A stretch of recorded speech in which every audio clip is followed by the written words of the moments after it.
बातमी आहे ठाकरे बंधूंच्या भाऊबीजेची आणि ठाकरे बंधूंची आज भाऊबीज आहे। उद्धव ठाकरे हे भाऊबीज निमित्त बहीण जय जयवंती यांच्या दादर इथल्या निवासस्थानी आलेले आहेत आणि आदित्य ठाकरे, तेजस ठाकरे हे देखील जय जयवंती यांच्या निवासस्थानी दाखल झालेले आहेत। आज सगळी भाऊबीज एकाच ठिकाणी एकाच वेळेला पार पडते। ठाकरे कुटुंब एकत्र आलेले आहे आणि आता आदित्य ठाकरे देखील पोहोचलेत। याआधी आदित्य ठाकरे आणि तेजस ठाकरे हे शिवतीर्थवर जाणार होते, मात्र आता ते जय जयवंती ठाकरे देशपांडे यांच्या निवासस्थानी दाखल झाले आहेत। ही तीन दृश्य ज्यावेळेला सगळ्यात आधी उद्धव ठाकरे सहकुटुंब पोहोचलेले होते आणि त्यानंतर राज ठाकरे आले आणि आता आदित्य ठाकरे हे देखील जय जयवंती देशपांडे यांच्या निवासस्थानी दाखल झालेले आहेत आणि इथेच आज सगळ्या ठाकरे कुटुंबियांची एकत्रितरित्या भाऊबीज साजरी होणार आहे। राज ठाकरे यांची कन्या उर्वशी यांच्या हस्ते ओवाळणी आदित्य ठाकरे करून घेणार आहेत। ही भाऊबीज ठाकरे बंधूंची होईल।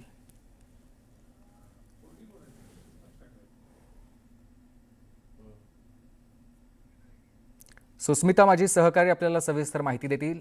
सुस्मिता, आता आदित्य ठाकरे देखील पोहोचले आहेत।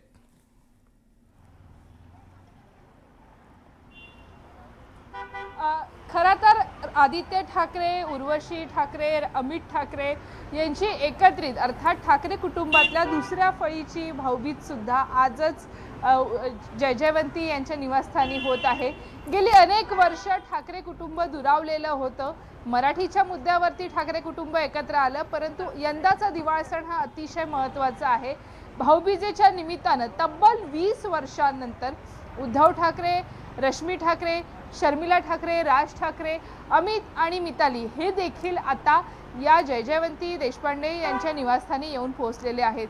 दिवाळीचा सण हा असाच असतो की ज्यावेळेला सगळी कुटुंब एकत्र येतात आणि महाराष्ट्रासाठी सुद्धा हे चित्र अतिशय महत्त्वाचं आहे, कारण केवळ ठाकरे एकत्र आलेले नाहीये तर ठाकरे कुटुंबाशी संबंधित इतर अनेक कुटुंब जे इतके वर्ष दुरावलेलं होतं तेही एकत्र येत आहे। गेल्या काही दिवसांमध्ये किंवा गेल्या काही महिन्यांमध्ये आपण जर बघितलं तर वारंवार भेटीगाठी या होत आहेत। अगदी दीपोत्सवाचं उद्घाटन सुद्धा कुणी केलेलं होतं, त्याही वेळेला या दोन्ही कुटुंबांमधली जवळीक आपण अनुभवलेली होती। ज्या बहिणीनं या दोन्ही भावांच्या दुराव्यानंतर आपला दिवाळ सण काहीसा वृक्ष पद्धतीनं साजरा केलेला होता, त्याच बहिणीच्या घरी आज या दोन्ही भावंडांचं एकत्र येणं ही अतिशय महत्त्वाची गोष्ट आहे। जय जयवंती देशपांडे यांच्या लेकाच्या लग्नाच्या वेळेला सुद्धा पहिल्यांदा राज ठाकरे आणि उद्धव ठाकरे आलेले आपल्याला पाहायला बरोबर आहे। जय जयवंती यांच्या मुलाच्या लग्नाच्या वेळेला खरं तर पहिल्यांदाच ठाकरे कुटुंब एकत्र आलेलं होतं बऱ्याच वर्षांनंतर आणि आता त्याच बहिणीच्या घरी हे दोन्ही कुटुंब आलेले आहेत आज भाऊबीजेच्या कार्यक्रमासाठी। इथे पुन्हा घेतोय एक छोटासा ब्रेक।